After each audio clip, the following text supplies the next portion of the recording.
3월 9일 아침 저희들에게 주신 하나님 말씀 사사기 5장 12절로 31절까지 말씀입니다. 깰지어다 드보라여 깰지어다 너는 노래할지어다 일어날지어다 바라기여 아비노함의 아들이여 네가 사로잡은 자를 끌고 갈지어다. 그때에 남은 귀인과 백성이 내려왔고 여호와께서 나를 위하여 용사를 치시려고 내려오셨도다.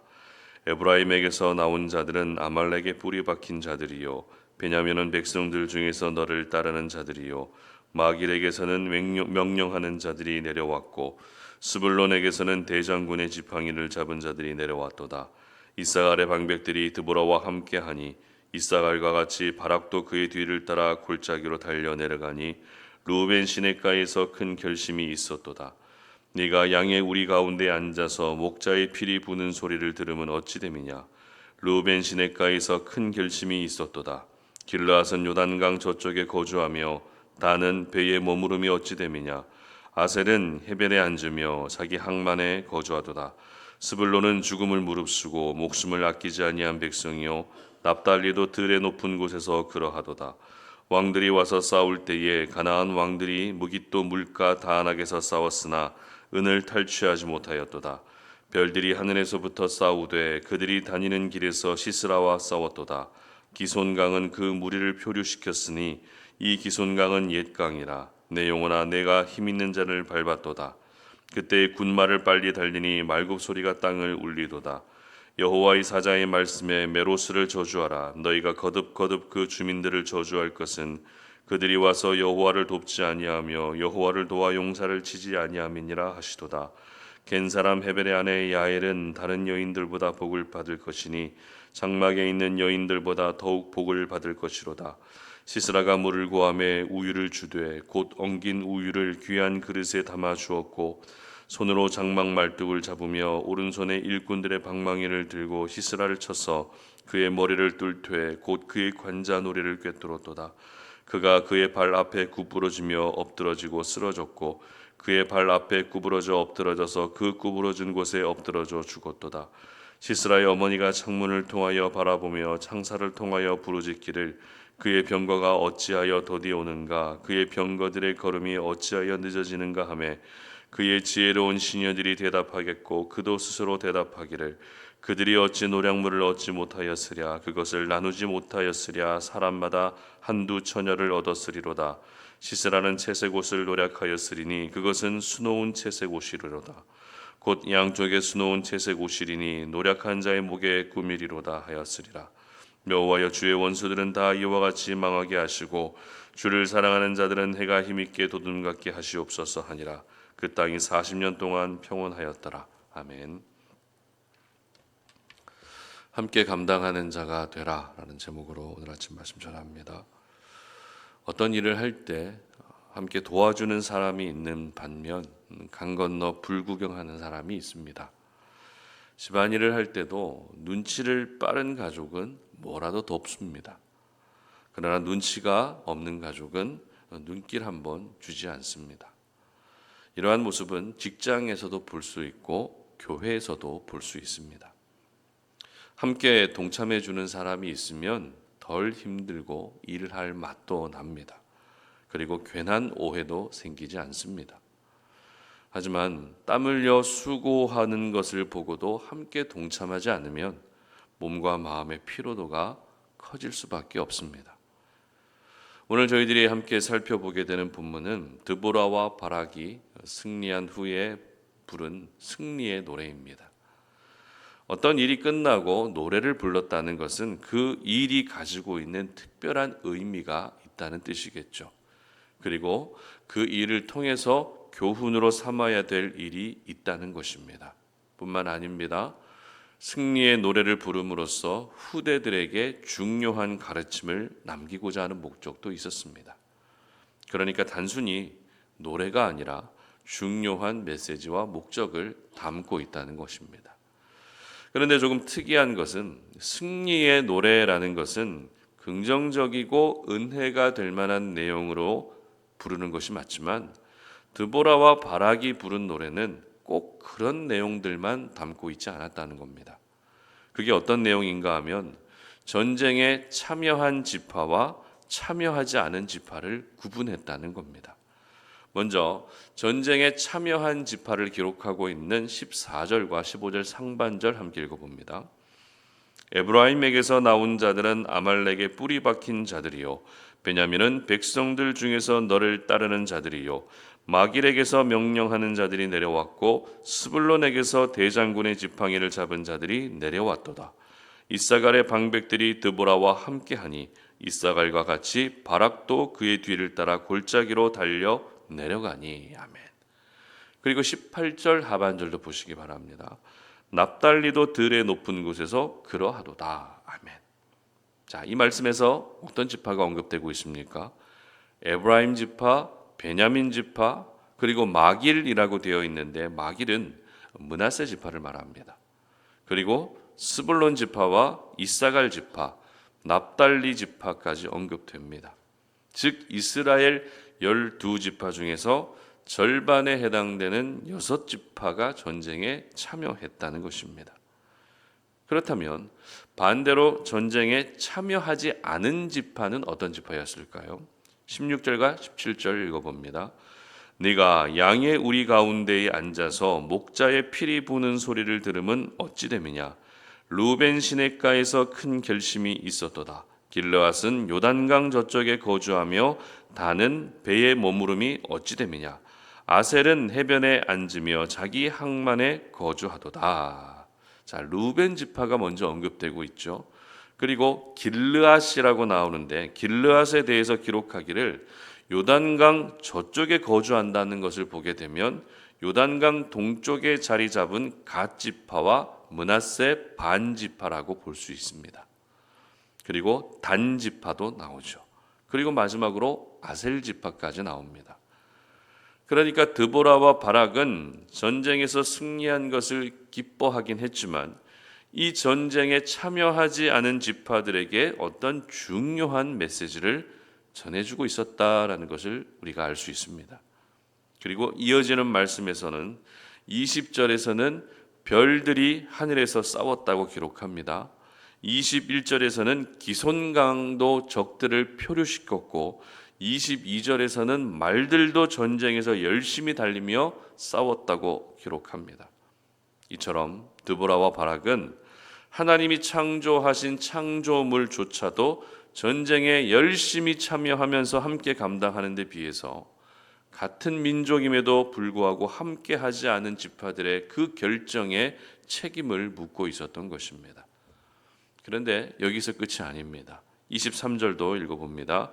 여호와의 사자의 말씀에 메로스를 저주하라. 너희가 거듭 그 주민들을 저주할 것은 그들이 와서 여호와를 돕지 아니하며 여호와를 도와 용사를 치지 아니함이니라 하시도다. 자, 메로스를 저주하라고 하고 있죠. 여기서 메로스가 무엇을 의미하는지는 명확하지가 않습니다.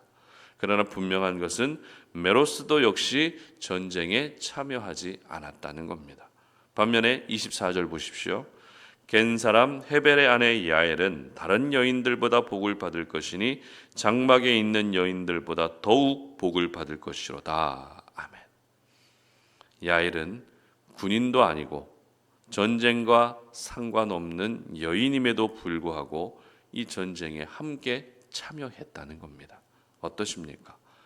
드보라와 바락의 승리의 노래는 전쟁에 참여한 쪽과 참여하지 않은 쪽을 이렇게 선명하게 대조하는 방식으로 이루어져 있는 것입니다. 따라서 오늘 이 말씀을 묵상하면서 저희들이 교훈으로 삼아야 될 내용은 함께 감당해야 된다는 겁니다. 가족 중에 누군가 수고하고 있고 동역자 중에 누군가 땀 흘리고 있다면 그것을 모른 척하는 것이 아니라 함께 마음을 모으고 힘을 모으는 방향으로 나아가야 된다는 것입니다. 이것이 바로 한 가족이며 한 공동체인 것입니다. 그리고 드보라와 바락은 승리의 노래를 부르면서 또 한 가지를 비교 대조하고 있는데요. 12절 보시기 바랍니다. 깰지어다 깰지어다 드보라여 깰지어다 너는 노래할지어다 일어날지어다 바락이여 아비노함의 아들이여 네가 사로잡은 자를 끌고 갈지어다. 아멘.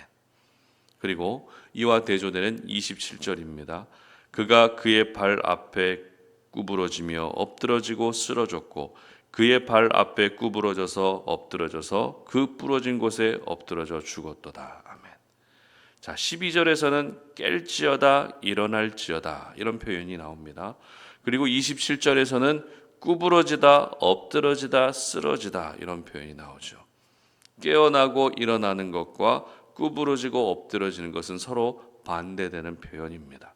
그러니까 드보라는 전쟁을 함께 감당해 준 지파들을 향해서는 너희들의 행동이 깨어 있는 모습이고 일어나 있는 모습이지만 함께 감당하지 않은 지파들의 모습은 관자놀이에 말뚝에 박혀서 죽은 시스라를 빗대어서 너희들의 행동은 구부러지고 엎드러지고 쓰러지는 행동이다라고 말씀하고 있는 것입니다. 특별히 이 깰지어다 이 단어의 원어적 의미는 분발하고 각성한다는 뜻입니다. 오늘 본문을 묵상하면서 누가 분발해야 되고 누가 각성해야 되는지는 어렵지 않게 알 수 있습니다. 그렇습니다. 하나님은 함께 감당하기를 원하시고 함께 감당하는 것을 기뻐하십니다. 함께 감당해야 승리의 기쁨을 함께 누리게 되는 것입니다. 마지막으로 31절 보도록 합니다. 여호와여 주의 원수들은 다 이와 같이 망하게 하시고 주를 사랑하는 자들은 해가 힘있게 돋음같게 하옵소서 하니라. 그 땅이 40년 동안 평온하였더라. 아멘. 드보라는 마지막 결론으로 하나님을 사랑하는 자들을 해가 힘있게 돋는 것 같이 해주시기를 축복하면서 노래를 마칩니다. 그렇다면 하나님을 사랑하는 자들이 누구일까요? 해가 힘있게 돋는 것 같은 복을 받게 될 사람은 누구일까요? 문맥상으로 보게 되면 첫 번째는 시스라의 관자놀이에 말뚝을 박은 야엘입니다. 그리고 두 번째는 가나안 족속과의 전쟁을 함께 감당해 준 지파들입니다. 그러나 여기서 끝나면 안 됩니다. 비록 이번 전쟁은 함께 감당하지 못했지만 앞으로는 함께 감당해 주어야 될 나머지 지파들 역시 해가 힘있게 돋는 것 같은 축복의 주인공이 될 수 있어야 되는 것입니다. 자기에게 맡겨진 역할에 최선을 다하는 모습도 분명 귀하고 아름다운 모습입니다. 그러나 그보다 더 귀한 모습은 함께 감당하는 것입니다. 함께 감당할 때 그것이 하나님 보시기에 좋은 모습이 되는 겁니다. 그러므로 여러분의 가족과 늘 함께 감당할 수 있었으면 좋겠습니다. 그리고 교회에서는 동역자와 함께 감당하시고 직장에서는 동료들과 함께 감당할 수 있었으면 좋겠습니다. 그래서 승리의 기쁨을 누구는 누리고 누구는 누리지 못하는 것이 아니라 모두가 함께 승리의 기쁨을 누릴 수 있으시기를 주님의 이름으로 축복합니다. 함께 기도하겠습니다. 하나님 감사합니다. 우리가 오늘도 주님의 거룩한 말씀을 묵상하면서 함께 감당하는 것이 얼마나 주님 보시기에 기뻐하시는 모습인지를 깨닫게 됩니다. 우리가 이 땅을 살아가면서 너무 분주하고 너무 정신없이 살아가다 보니 다른 사람들 생각할 여력이 없고 나 살아가기도 바쁘고 또 그게 어찌 보면 편하기 때문에 혼자서 열심히 살아가는 그런 우리의 모습들도 있지만 그러나 우리가 가정이라는 공동체에 속해 있고 교회라는 공동체에 속해 있고 직장이라는 공동체에 속해 있기 때문에 우리는 결국 함께 감당해야 된다는 사실을 깨닫습니다. 믿지 않는 사람들은 이기적으로 그렇게 살아간다 할지라도 예수 믿는 저희들만큼은 함께 감당함으로 말미암아 함께 승리의 기쁨을 누릴 수 있는 그런 성숙한 믿음의 사람들이 될 수 있도록 도와주시옵소서. 누군가 내 옆에서 땀 흘리고 있다면, 누군가 내 옆에서 수고하고 있다면 그것을 구경만 하고 있는 것이 아니라 나 몰라라 하는 것이 아니라 함께 감당할 수 있는 신실한 주의 자녀들 되게 하여 주시옵소서. 감사드리며 예수님의 이름으로 기도합니다. 아멘.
때